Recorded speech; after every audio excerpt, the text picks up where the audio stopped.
그렇습니다. 오늘 그 시 공부 주제는 삶을 우리가 새로운 시선으로 이제 어떤 거 바라본다. 그런 걸 가지고 이제 말씀을 한번 이렇게 드려보도록 하겠습니다. 그러니까 우리가 뭔가 이제 항상 시에 새로운 거라든가 우리가 애국 여행을 했다라든가 좀 새로운 어떤 뭘 접했다라든가 그런 거가 이제 우리가 좀 뭔가 경시할 건 아니지만은 우리가 삶이라고 하는 것이 어떤 뭔가 고정되어 있기도 하고 이렇게 바쁘게 이렇게 살아가는데 항상 이제 그런 거 이렇게 만날 수는 없으니까 기존의 사물 같은 경우는 새롭게 이제 바라보는 이제 그런 것이 필요하다. 이제 그렇게 말씀드릴 수가 있을 것 같고 이제 옛날의 서정시에 이런 그 서정시라든가 뭐 이제 우리가 한시, 서정시 이런 거 이제 이런 시를 이제 새롭게 들여다보는 것도 이제 러시아 형식주의자들이 윌리엄 이제 워즈워드 시절 낭만주의적으로 이제 추수하는 아가씨라든가 이렇게 물론 그것도 새로운 점이 있었지만은 윌리엄 워즈 같은 경우는 소재를 이제 너무 이제 어떤 거 신화적이고 고급 이런 거보다는 평민들의 삶을 시에 이제 끌어들이는 거 이제 그런 거 있을 때 그래서 이제 그분이 쓸 때는 그런 소재들이 많이 새로 왔는데 이제 한 어려선 몇십 년 넘게 뭐 100여 년 가까이 이제 시를 쓰다 보니까 그런 것이 너무나 이렇게 식상하다 할까 그런 거가 나오니까 우리가 좀 사물을 새로운 각도에서 바라보는 낯설게 하기라고 하는 것이 이제 좀 중요하게 했던 우리가 그 러시아 형식주의자들이 시의 미학으로서 이야기를 했고 두 번째는 이제 원어가 있는데 우리말로 번역할 때 이제 정경화라고 그러는데 시라고 하는 게 우리 옛날에 보면 이제 황진이 시도 보면은 이제 청산리 벽계수야 뭐 수의감을 자랑마라 이렇게 해서 어떤 거 이제 일도 창야하면은 다시 오기 어려우니 이제 명월이 망공산할 때 시어간들 어때 이렇게 해가지고 청산리 벽계 도입이 기승전결이라 이런 그 도입이 있고 그다음에 어떤 것 좀 정결이 있고 그다음에 이제 마지막 확 비틀어가서 이제 일도 창하면 돌아오기 어려우니 명월이 망공산할 때 어떤 그 시어간들 어때 이렇게 해서 어떤 거 결론을 내리는 구조 이렇게 좀 되어 있는데. 시는 이제 물론 그것이 이제 어떤 거 좀 시가 안 된다는 건 아니고 가장 중요한 것을 제일로 처음에 딱 어떤 우리가 띵하다 머리 딱 때린다고 그러잖아요. 첫 대목에 가장 중요한 것을 처음에 딱 내세우가 읽는 사람은 어떤 딱 머리를 때려 이제 그 뭔가 때려라. 그러니까 너무 이제 지지부진하게 하지 말고 처음부터 확게 우리 어떤 거 독자들이 이제 뭘 때려주는 이제 그런 방식으로 하라 이제 우리가 그렇게 이제 이를 보시면 될 것 같습니다. 그래서 이제 우리가 지난번에 여러 뭐 시들이 있었지만 오늘은 이제 우리가 첫 번째 시가 조금 이제 가을 어떤 것 좀 청명한 가을 날씨답게 처음에 공중변소 이런 거 이제 시가 좀 나와서 그러는데 이제 어떤 게 이제 이 시를 지으신 분이 이제 김신용이라는 분인데 이 사람이 대전 사신가 보이는데 그래서 이제 막노동을 해서 이제 어떤 거 이렇게 좀 하고 그럴 때가 있었는데 그래서 어려운 생활을 했는데도 시를 어떻게 열심히 써가지고 상당히 어떤 거 좀 이제 유명한 시인이에요. 상당히 어떤 많이 알려진 어떤 그 시인인데 우리보다 조금 어떤 거 좀 후배 시인인데 근데 이제 이분이 쓴 시 우리가 뭐 좀 잠깐 보게 되면은 주 선생 조금 천천히 좀 읽어주시고요. 공중변소 속에서 만났지 그녀. 구겨버린 휴지 조각으로 쪼그려 앉아 떨고 있었어. 가는 눈발 들릴 듯 말 듯 흐느낌 흩날리는 겨울밤. 무작정 고향 떠나온 소녀는 아니었네. 통금 시간을 지나온 바람은 가슴속 경적 소리로 파고들고 나 또한 고향에서 고향을 잃어버린 비야. 배고픔에 손에 휴지처럼 구겨져 여가 그 작은 네모꼴 공간 속에 웅크려 있었지. 사방 벽으로 차단된 변소 속 이 잿빛 풍경이 내 고향. 내 밀폐된 가슴 속에 그 눈발 흩날려와 어지러워 그 흐느낌 찾아갔네. 그녀는 왜 마약 중독자가 되었는지 알 수 없었어도 새벽 하리를 위해 숨어있는 게 분명했어. 난 눈 부릅떴지. 그리고 등불을 켜듯 그녀의 몸에 내 몸을 심었네. 그러니까 여기까지 하면 뒤에 약간 어떤 거 그러니까 이제 말하자면 이제 공정 변소 속의 이제 가난한 사람들이가 사랑의 공간이 된다. 그러니까 말하자면 어떤 거 보면 이제 구겨진 휴지 쪽하고 이렇게 쪼그려 앉아 있다라든가 추운 겨울이 이제 공정 변소라는 것도 이제 거기가 추위를 피하고 어떤 거 좀 따뜻한 어떤 그나마 따뜻한 공간인데 나도 따뜻한 걸 찾아갔더니 여자가 거기 있어서 이제 마약 중독하고 사이에 어떤 거 버려진 사람이 있는데 거기에 사랑을 나누었다 이런 건데 이거 맞듯이 이제 이분이 이제 김신용 씨가 이제 어려운 어떤 생활도 하고 이제 그런 삶의 기반으로 있었대. 그러니까 공정변선을 지저분하네 우리가 그 지저분한 냄새나는 그런 거 아니고 어떤 거 이제 사랑 어떤 거 좀 자기 추위를 피하는 그러면서도 이제 우리가 사랑의 공간으로 이제 우리가 이제 인식을 하는 이렇게 가난한 사람들은 이제 이런 것도 어떤 거 좀 소중한 이제 공간이다 이제 이렇게 좀 하고 있는데 그러니까 이건 뭐 이시보다는 지난번에 우리가 그 이대음의 지난 그 이제 뭔가 뭐 불경이 이제 불경이라든가 그 제목은 잠깐 생각이 안 나는데 저 공정변소도 그건데 공중변소 속에서 이제 어떤 거 좀 이제 그 구더기가 기어다니는데 구더기가 어떤 그 이제 기억, 니은, 막 꼬불꼬불하니까 구더기를 보면서 하나 근데 불경을 읽는다 이제 그런 사람 그렇게 있거든요. 더러운 구더기가 흐른 거 아니라 맞아 삶이라고 하는 거가 어떤 거 구더기가 이렇게 몸을 구부려서 이제 기억, 니은, 디운이 이렇게 한것 같은 거 잠호를 이루듯이 삶이라고 하는 거가 이렇게 좀 지저분하고 이렇게 어떤 거 그런 거에도 어떤 거 삶의 진리가 있고 어떤 거 우리가 거기서 이제 불경을 읽는다. 삶의 정말 진실은 이제 화려하고 깨끗하게 이런 데보다 이렇게 어떤 거 좀 뭔가 이제 추함의 미학을 어떤 거 좀 뭔가 이제 경전의 미학을 바꾼다라든가 이제 김신용 씨도 이제 어떤 거 좀 더럽고 소외되는 공간을 그런 것이 아니라 가난한 사람들은 그런 것만도 어떤 거 좀 우리가 뭐 할 수 없이 어떤 좀 소중한 삶의 공간이다 이제 그렇게 좀 이야기를 하고 있다 우리가 그런 점들이 이제 딱 보시면 될 것 같습니다. 그래서 이제 그것도 여기서 보면은 이제 이것도 꼭 그런 거 아닌데 공중변소 속에서 만나 딱 그 같은 정경화처럼 이렇게 막 뒷이야기를 하고 우리 어쨌든 막 어디 돌아다니다가 더 이상 어떤 깃들기 위협관도 잡을 때고 깃들기 없어서 이제 마지막으로 공중 화장실에 들어가서 이 겨울밤을 피한다라든가 그런 식으로 이제 과정이 있는데 과정을 생략하고 공정변소를 딱 처음에 들이댔다. 우리가 이제 그런 점들만 이렇게 염두에 이제 좀 두시면 어떤 거 좀 좋으실 것 같습니다.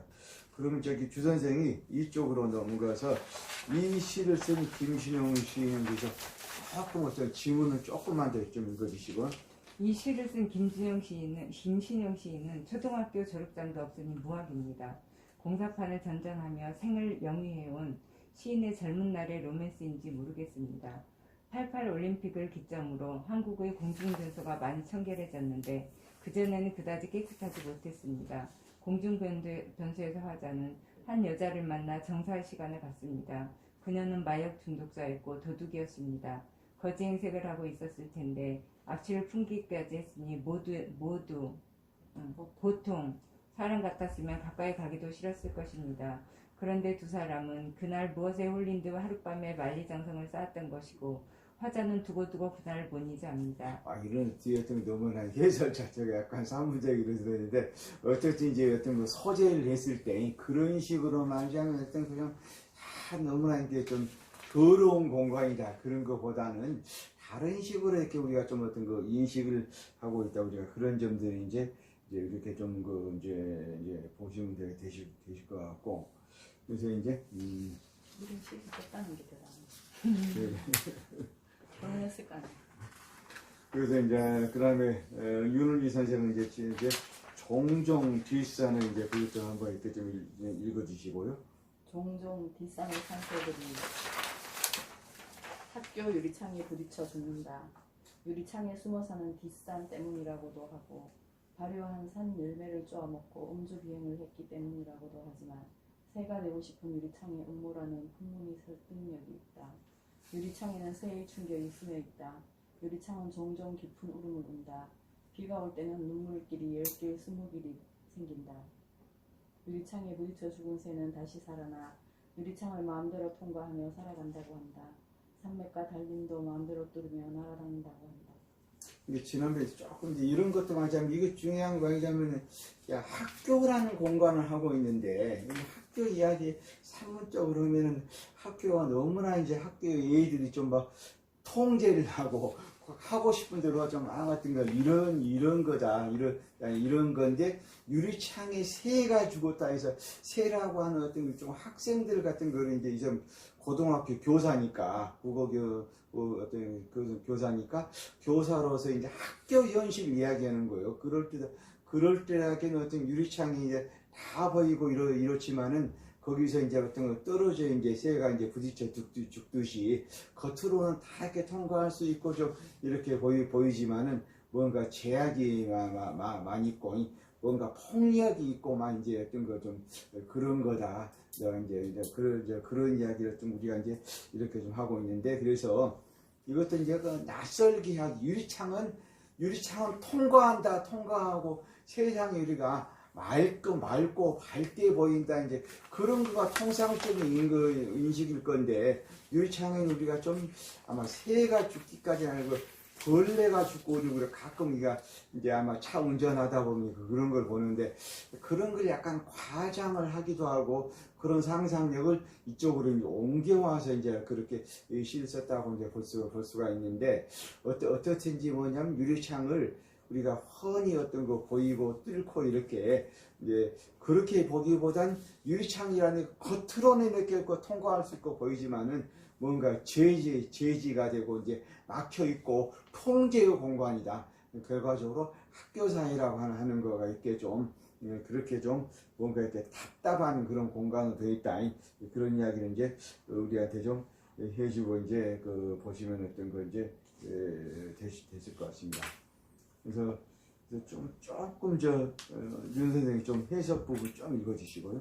장인수 시인은 새가 유리창에 부딪히는 것이 유리창에 숨어 사는 뒷산 때문이라고 새의 음주 비행 때문이라고 하는 풍문을 소개하면서 새가 되고 싶은 유리창의 음모라는 풍문에 무게 중심을 가져간다.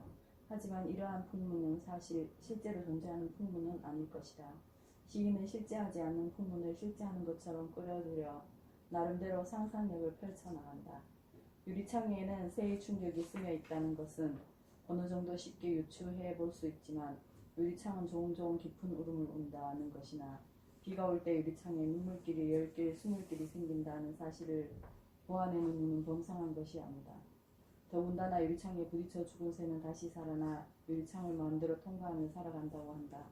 산맥과 달림도 마음대로 뚫으며 날아다닌다고 한다는 상상력은 일상인의 혼눈으로는 볼 수 없는 것들이다. 어쨌든 우리가 좀 이제 보면 이제 우리 학교라는 게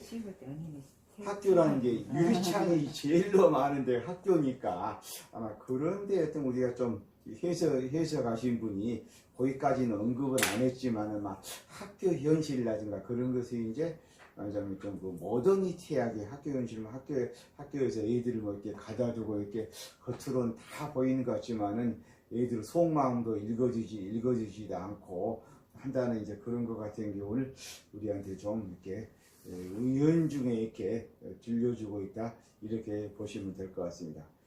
그 다음에는 이제 어떤 거 이제 문인수 시인이 이제 우리 홍성 같은 데서 만날 수 있는 저수지 풍경이라는 저수지를 소재로 해서 시를 했던 거 좀 한유로 시를 썼는데 저수지를 어떤 거 어떻게 활용하고 있는가라든가 그런 걸 좀 이제 보시면 어떤 거 좀 되실 것 같아요.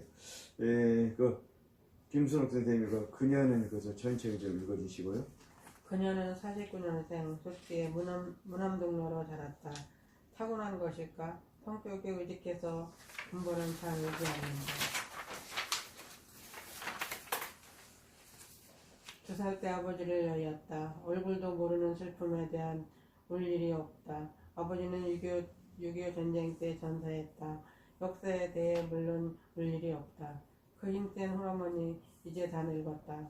낯익은 슬픔에 대해 더 이상 울 일 없다. 그 고생에도 어머니 울지 않았으므로 그 속에 다 물려받았으므로 그녀는 잘 울지 않는다. 도대체 그녀의 인생은 잠수 중인 것일까? 드디어 대학까지 나오고 시집가고 아들 딸 낳아 키웠고 40여 년 전 직장생활 동안 그러나 남편은 일평생 백수이고 별 볼 일 없고 그녀는 낙이 없고 그래서 성당 나가고 맹신하고 건강을 위해 운동하고 한탄에도 늙어가고 마침내 한번 행복하지 못하지만 그녀는 잘 울지 않는다. 인체의 70% 이상이 물이라고 했던가. 그녀는 좀 뚱뚱한 편이다. 그녀는 꾹 담은 인상에서 만수가 느껴진다. 그녀는 잘 운다. 연속곡 같은 걸 보다가도 얼핏하면 운다. 이상가족 찾기 실황 방송을 보면서 많이 울었고 무슨 유가족들 슬피 우는 것을 보다가 덩달아 운다.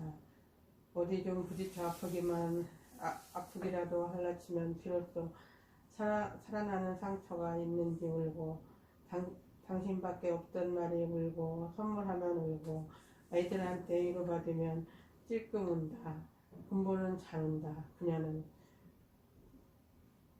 무너미처럼 운다. 눈물 아롱거리면서도 끔뻑 소처럼 소리가 없다.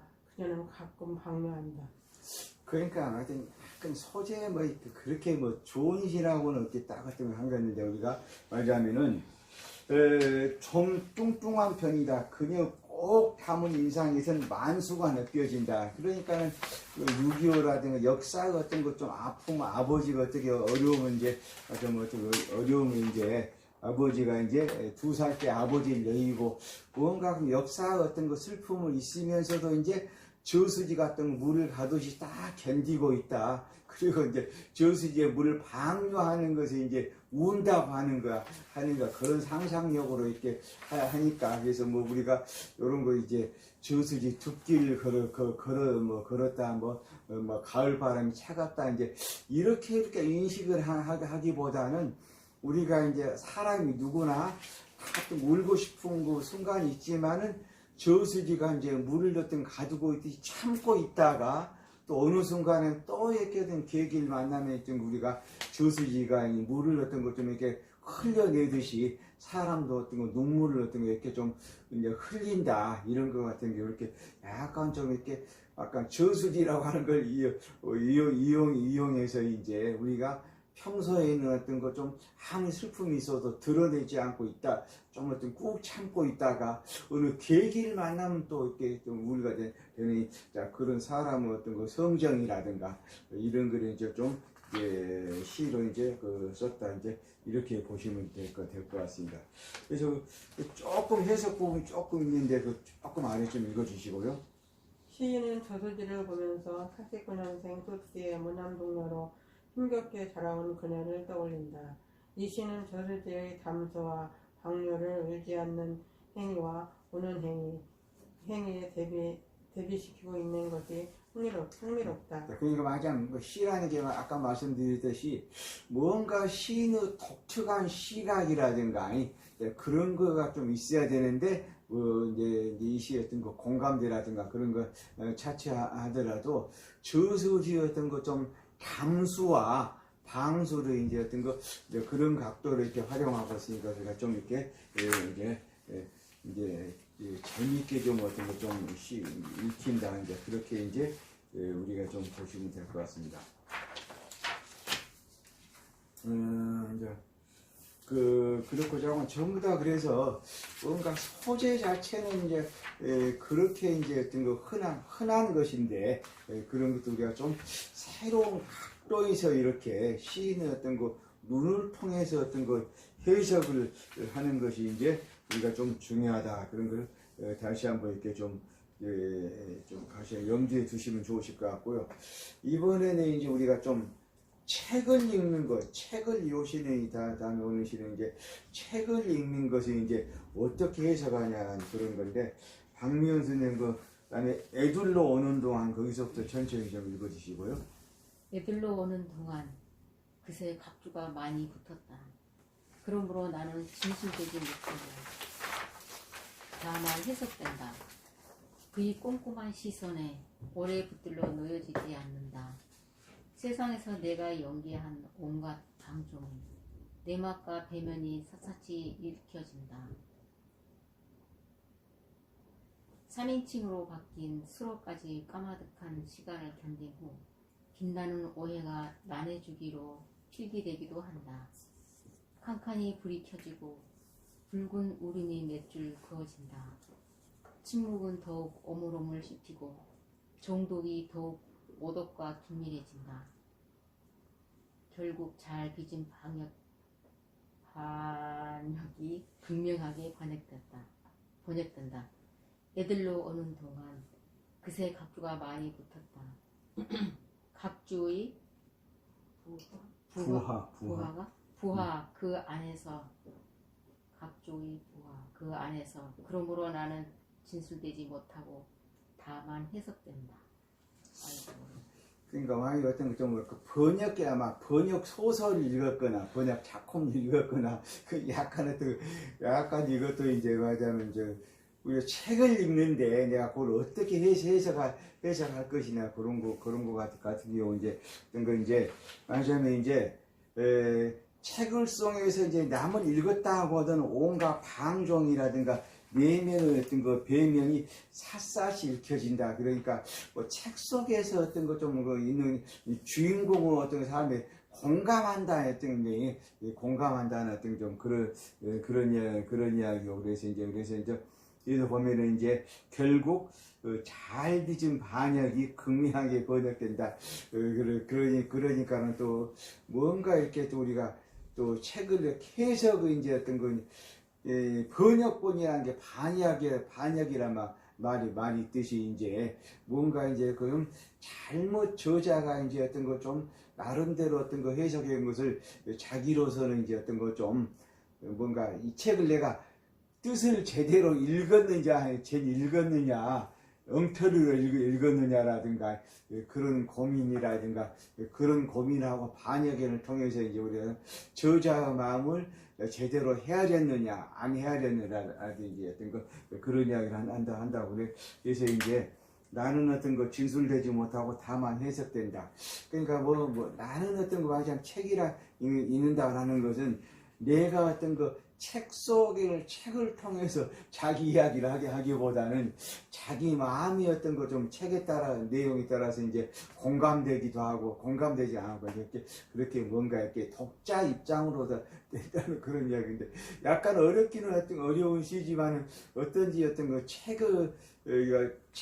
책에서 어떤 거 좀 이제 저자의 마음을 이제 어떤 거 따라가는 거하고 또 저자의 마음을 또 헤아리지 못하는 것을 반역이라도 어떤 거 표현하기도 하고 결과적으로 자기는 어떤 거 해석되고 만다 책이라는 어떤 거 좀 자기 말을 다 진술하기보다는 해석된다는 것은 어떤 거 책 속의 저자의 의도라든가 주인공 말이라든가 그런 걸 읽고 어떤 거 좀 공감을 한다 이제 그런 식으로 이제 우리가 좀 보시면 될 것 같습니다.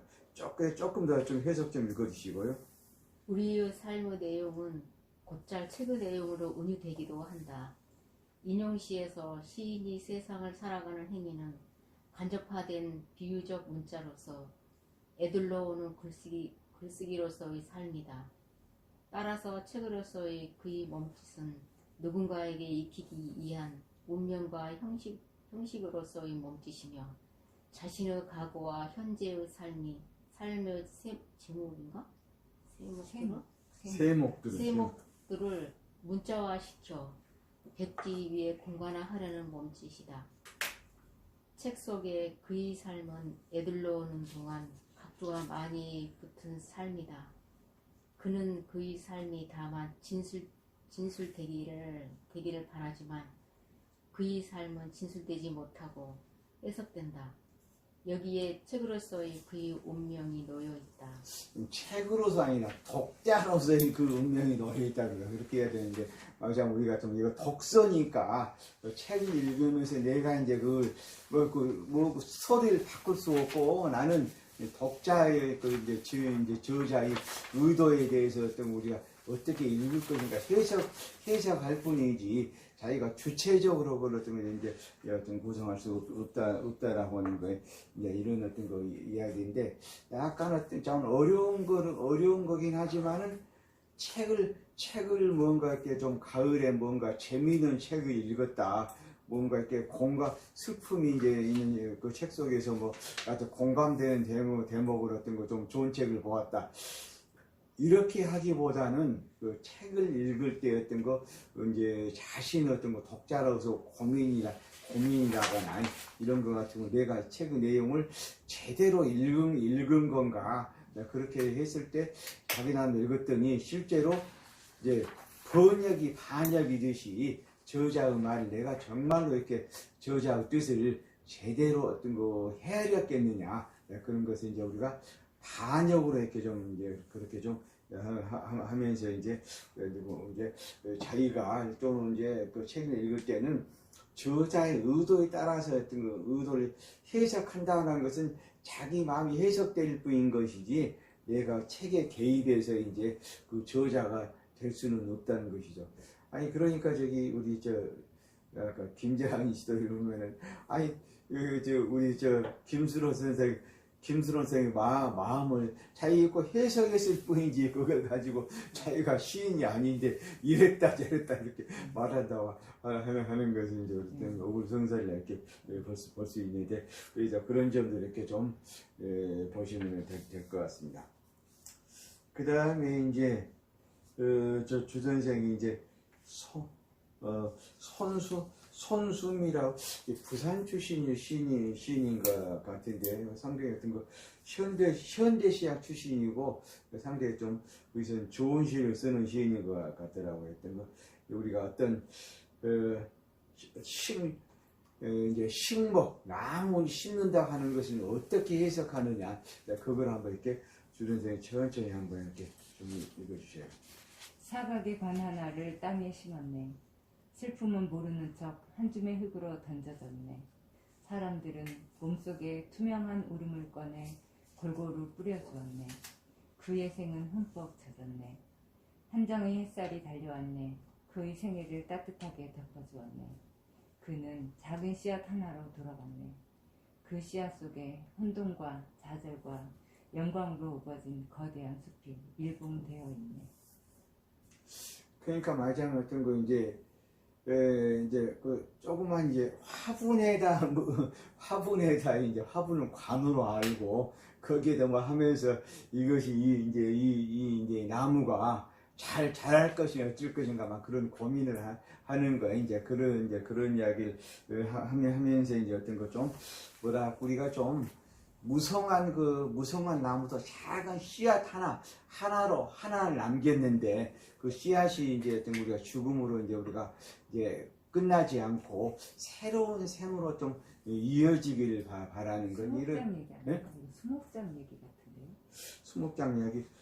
뒤에가 어쨌든 그렇게 해석할 수도 있겠는데 우리가 씨앗이 이제 죽음으로 끝나지 않고 다음 생애로 연결된 이런 게 일종의 이제 환유죠. 이제 어떤 거 이제 씨앗을 심는 행위 자체가 뭐 이제 화분 같은 데다 이런 어떤 이제 그런 걸 이제 그렇게 하는 건데 조금 더 해석한 것을 조금 더 좀 그래 한번 더 읽어보죠 뭐. 인용시를 통해서 보면 죽음은 삶의 또 다른 형식이다. 그러므로 이 시에서는 관 하나를 땅에 묻는 것이 아니고 심는다. 여기에서 관을 땅에 묻는 행위는 또 다른 삶의 형식인 주검이라는 나무를 땅에 심는 행위의 다름 아니다. 따라서 한 장의 햇살이 달려와서 그의 생애를 따뜻하게 덮여주는 장면은 죽음을 애도해야 할 하반식이 하나의 작은 축제임을 암시해준다. 이처럼 죽음을 삶의 또 다른 형식으로 바라보고 있는 시인의 눈에는 하관이 작은 씨앗 하나로 돌아가는 행위에 지나지 않는다. 다시 말하면 이러한 형식의 바뀜이 순환적 삶이라는 생의 운명까지 바꿔놓을 수 없는 것이다. 한 천년쯤 전에는 이런 일이 있었는지 몰라. 돌 밑에 누가 깔려 누워있는 줄도 모르고 입맞춤에 열중하던 아주 싸가지 없는 한 사랑이 있었는지 몰라. 로 시작되는 염창곤의 고인돌 공원 역시 삶과 죽음, 즉 에로스와 타다토스의 대비적 묘사를 통해서 고인돌이라는 죽음의 장소가 온갖 동물과 인간이 사랑을 나누는 장소로 바뀐 것을 아이러니컬한 시각으로 대비시켜 보여주고 있다. 이 시는 손순미의 시와는 달리 삶과 죽음을 순환적으로 바라보는 것이 아니라 하나의 공간 안에서 병치시켜서 바라보고 있다. 우리가 그 염창곤 시를 어떤 잘 어떤 모르겠는데 약간 어떤 요즘 이제 어떤 거좀 하관이니까 어떤 것 뭔가 장례식 풍경이라고 볼 수도 있겠고 한편은 식목이니까 드러내지 않지만은 실은 우리 같은 씨앗을 심을 때도 씨앗이라는 게 뭐가 이제 어떤 거 좀 사과가 죽고 나서 씨앗을 남기듯이 말하자면 어떤 거 죽음이라는 게 그걸로 끝나는 것이 아니고 다음 생애로 어떤 연결된다라든가 그런 식으로 조금 어떤 약간 좀 어떤 거 시 나름대로 어떤 거 새로운 시각이라든가 낯설게 하기라든가 죽음은 슬프다 이렇게 뭔가 누가서 죽어서 슬프다 이렇게 하기보다는 그거는 너는 이렇게 누구는 같지만은 또 새다른 어떤 것 좀 생의 씨앗이 된다라든가 이런 이야기 우리가 좀 하고 있다 이렇게 좀 보시면 될 것 같습니다. 그래서 그 다음에 이제 조금 한 앞에 저기 좀 시간이 흘러갔으니까 앞에 송찬호 봄나름단 읽어보시고 쫑디가 좀 이제 재밌는 시들이니까 공터에서 찾다 이제 그런 어떤 시를 이렇게 문성의 작품도 좀 읽어보면은 이제 윤은진 선생님 그 공터에서 찾다 좀 한번 좀 읽어주시고요. 공터에서 찾다 문성에 공터에서 페트병을 물어뜯는 개를 본다. 나의 턱뼈가 얼얼해짐을 느끼는 전에 뭐 이렇게 질긴 고기가 다 있을까. 좀채 속내 보이지 않는 것이 의문스러운 애인 같다. 어딘가에 분명 뼈를 감추고 있을 거야. 고기의 진미, 희망의 뭐예요? 정수, 희망의 정수. 수예요? 희망의 정수, 뼈다귀를 향하여 나아가는 일이란 대로에서 진종일 어미 누이와 붙어있는 일보다 은밀하고도 즐겁게 느껴진다. 페트병 한 개와 물고 뜯는 시간, 나는 이것을 단순해지기 위한 노력이라 부른다. 썩은 고깃덩이로 던져진 이 도시에서 단단한 무기질의 희망, 얻기가 그리 쉬운가. 누르기만 하면 입 발린 언약들, 당장이라도 쏟아내는 자판기들아. 웃을 테면 웃어라. 목창이 번진 몸에 비명까지 지르는 이 물체는 이제 고기가 아닐지도 모른다. 그러나 의심은 더욱 식욕을 부풀리고 나는 이것을 기꺼이 먹기로 작정한다. 완강하던 페트병에 드디어 금이 가고 텅 빈 속살 들여다본 순간 나는 속았음을 직감한다. 어둠 속을 희적희적 걸어갈 때 저기 또 푸른 슬리퍼 한 짝이 내 야성의 턱뼈를 긴장시키고 있었다. 그러니까 여기서 이제 말하자면 이제 그냥 개가 이제 일종 알레고리예요. 개가 이제 공터에서 말하자면 먹을 것이 없어 페트병이 뭐가 있는 줄 알고 고기인 줄 알고 계속 물어 뜯었는데 페트병에서 구멍을 내봤더니 이제 아무것도 없다 뭐 그런 건데 이게 알레고리니까 우리 도시 삶이라고 하는 거가 뭔가 그 페트병처럼 그럴듯하고 뭔가 있는 것처럼 우리가 막 물고 떨어지고 싸움하지만은 결과적으로는 아무것도 우리가 좀 이렇게 그런 어떤 거 좀 이렇게 좀 우리들한테 풍부하고 이제 우리가 먹거리가 될 만한 것들이 이제 없다. 예, 그런 것 같은 경우 이제 우리가 공터에서 이제 어떤 거 개가 이제 어떤 거 페트병을 물어뜬 걸 또 통해서 이제 이 시도 또 인터넷 같은 유명 시로 이렇게 좀 되어 있는데 그러니까 시각 자체가 약간 어떤 그 공터에서 우리가 좀 뭔가 공을 찬다라든가 뭐가 잘한다라든가 이런 걸 할 것 같은데 우연히 관찰에 의해서겠지만은 개가 물어뜯는 걸 보면서 도시에서 삶이라고 하는 거가 뭔가 빈 페트병을 물어뜯듯이 우리가 좀 건질 게 없는 그런 것들 서로 물어뜯으면서 이렇게 좀 다투기도 하고 뭔가 이렇게 그럴듯한 걸 찾아서 헤맸지만은 실제로는 어떤 거 좀 이렇게 영양가 있는 것을 좀 우리가 얻지 못하는 이제 이런 삶이 우리가 좀 지속되고 있다. 이런 이야기를 우리한테 들려주고 있다. 이렇게 보시면 될 것 같습니다. 그 다음에 저기, 저 김수록 선생님 이종록 진원이를 좀 읽어주시고요. 시민이별 이정로 고장난 보일러를 뜯었다. 쥐똥이 수북했다. 보일러 돌아가는 소리가 제 심장 박동 소리와 비슷했을까? 전략 타이머에 맞춰 불길이 멎을 때마다 그 까만 눈동자는 뭐라고 깜빡였을까? 어미를 우러르는 새끼들의 눈망울도 별처럼 새록새록 젖어 있었으리라. 지죽은 듯이란 얼마나 한심한 말인가. 작은 창 너머로 그가 물어날랐을 차가운 양식과 시린 앞니빨이 떠올랐다. 시간의 전부였던 똥 한 줌, 세간의 전부였던 똥 한 줌 남겨놓고 어디로 갔을까? 세상 어딘가에 분명 사람 다 죽은 듯이란 말도 있으리라. 불씨를 살리고 있는 추운 별들, 점검해야 할 것이 하늘뿐일까?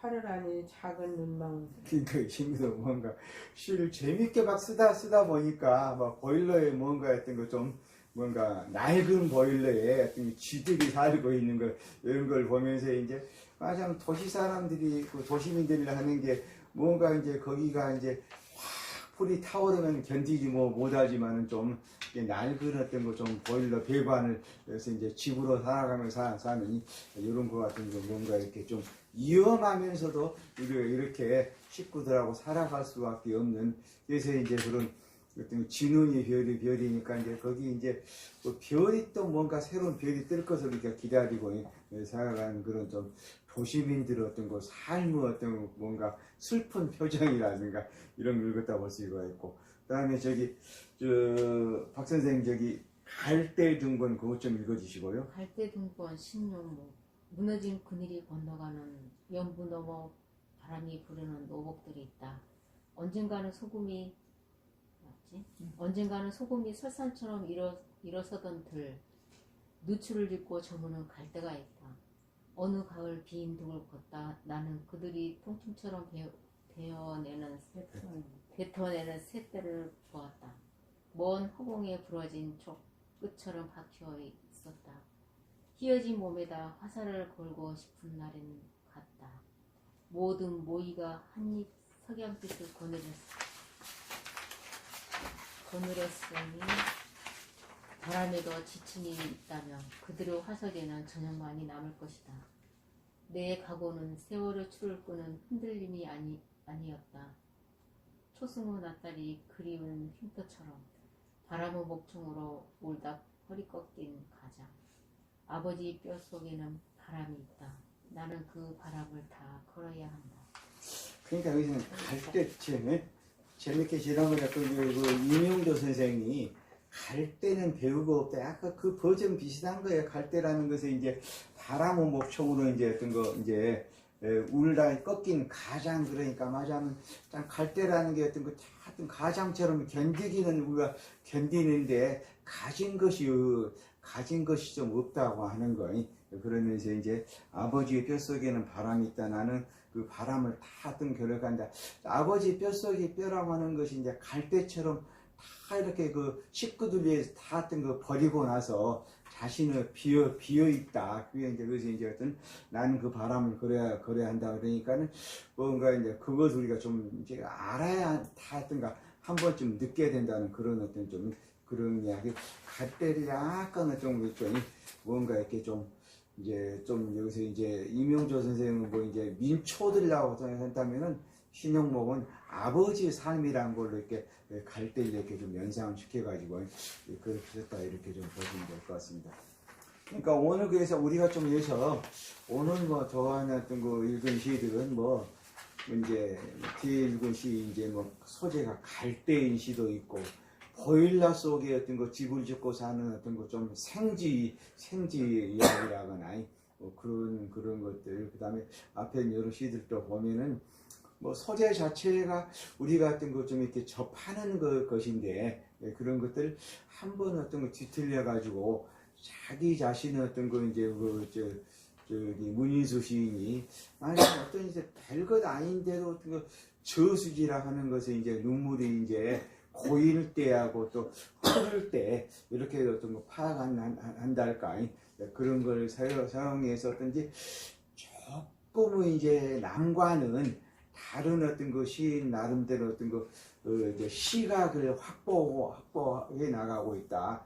그런 것이 어떤 우리가 좀 오래 어떤 기억이 남고 이제 독자들한테 어떤 거 공감대를 자아내는 바탕이 된다고 그런 점을 좀 염두에 두시면 어떤 거 좋으실 것 같습니다.